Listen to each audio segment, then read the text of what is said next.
दोस्तों आप लोग देख रहे हैं तेज न्यूज भोजपुरी। आप सबको तेज न्यूज भोजपुरी चैनल में स्वागत है। दोस्तों आप सबको बता दें कि भोजपुरी के ट्रेंडिंग स्टार हिट मशीन कहे जाने वाले खेसारी लाल यादव का आज एक बहुत ही जबरदस्त गाना रिलीज हुआ है, जिस गाने का टाइटल है लाल घंघरी।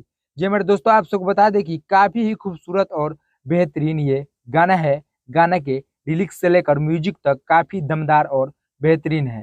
दोस्तों आप सबको बता दें कि इस गाने को खेसारी लाल यादव और शिल्पी राज मिलकर गाए हुए हैं और ये गाना सुर म्यूजिक से रिलीज हुआ है।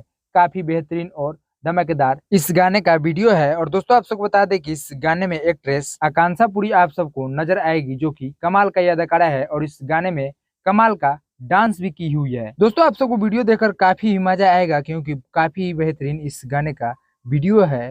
हालांकि ये गाना खेसारी लाल के अग्नि परीक्षा मूवी का है, लेकिन लग नहीं रहा है कि ये गाना मूवी का है, लग रहा है कि कोई एल्बम सॉन्ग है। बाकी दोस्तों अगर आप सब इस गाने को नहीं सुने हैं तो एक बार जाकर इस गाने को सुनिए, काफी जबरदस्त और तगड़ा ये गाना है। तो चलिए आप सबसे हम विदा लेते हैं और मिलते हैं नेक्स्ट वीडियो में। तब तक के लिए जय हिंद, जय भोजपुरी।